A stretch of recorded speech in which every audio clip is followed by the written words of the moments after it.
Hey, what's up, guys? I figured I'd do a really quick walkthrough on how to set up this Revit file without it being super ridiculous. So once you downloaded it, make sure you extract it because it is a zip file. Put it in a place that you can easily get to it because if not, like it's going to be really hard to find and you're going to want it later. Um, so once you have that, go into your monster topo file, which is the primary topo file. So it'll be the actual base. And I already have Revit pulled up. So it's just the base topo file. There's nothing really special to it. I've already gone ahead and split this apart. There is, up underneath of it, if you go into the actual site, oops, go into site. And if you go into wireframe, you can see the parking lot below. And I'll do a separate video on how to put like all the parking and stuff in here. So there's two lines already in here. These two reference lines are just to make sure that everything lines up when you import some of this information. Because you're going to be linking multiple files together. That way this file doesn't get too big.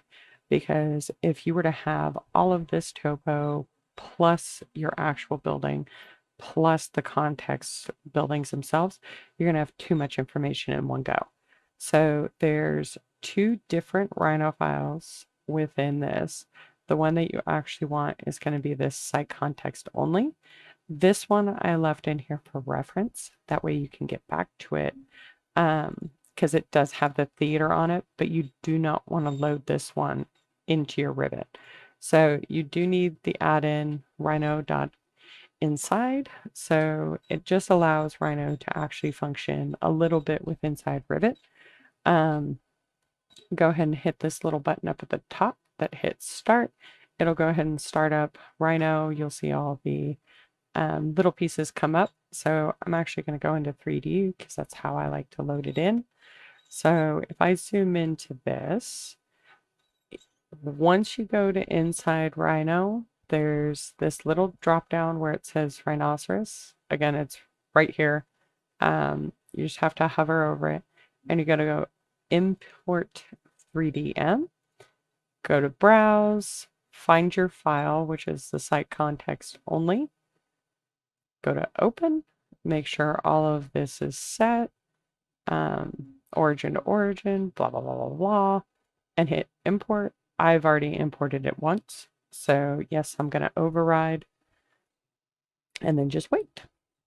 And it pops you backwards. So all of the site context information for this massive topo is now there.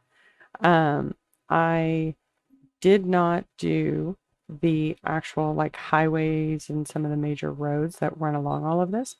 That you can do under massing and site and using a split surface or a subregion. I would use a subregion for most of it. That way you don't break anything. It's really, really easy to use. If you need me to do a video for it, I will do that as well.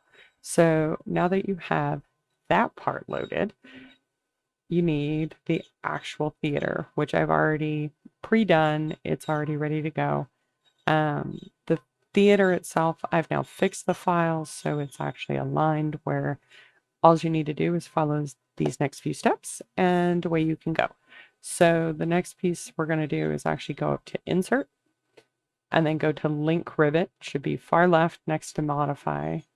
Click on link and then select monster, current theater, origin to origin, which there's an adjustment that has to be made because these levels are not matching. So go into open, should bling this file in there. There she is, all nice and pretty with all of her colors. Now, if you go back into your site, if you notice there's only one level plus the site, I'm actually, when I send this file, all of this extra is going to be gone like that. Because you don't need ceiling plans and stuff like that in this file. So go into your section view, doop, I'm going to change this shaded just so I can see. And when you hover over, you'll see like a blue line right there that pops up. So you know over here that you've actually grabbed the correct file. It should not be pinned. If it is, unpin it. What you want to do is kind of zoom in, and there's these two lines. So this is actually level 1, which is actually up above. And then there's this concrete right here, which is ground level. So go to move, come in, grab that ground level wherever you can get it at, and bring it up to level 1. Now, if you'll notice, if you look at it, like there's some gaps underneath the topo in between the concrete and the topography itself for the site. That is completely normal. Once you're done working with the building and are ready to do like the parking lots and stuff, if you're making especially major adjustments to the parking like I am, then you'll fix this. I would not fix this prior to, because like for me, these side ramps and most of this front stuff where it's uneven is actually going to go away. Mine will be completely flat from front to back on the site. So mine is a little bit different, but if you're leaving the topography, all of these little bridges and stuff, let me know and I'll show you how to kind of fix it. Because really in the end, what's going to end up happening, like for me, is I'm going to go in and go to massing and site. I'm going to go ahead and split a surface. Take that. I'm going to grab these edges of my concrete because I'm actually going to punch a hole in this. And that, join everything together because you can't have these separated. Yoink. And yoink. Checkbox. Okay. So if you notice, it's now completely separate and I plan on deleting mine. So all of this edge and this pocket now where the building truly sits will come up. Everything will be nice and level. But that's for much, much later. Like definitely a different video to show you exactly how to do that, make these adjustments to the topography without breaking the entire file.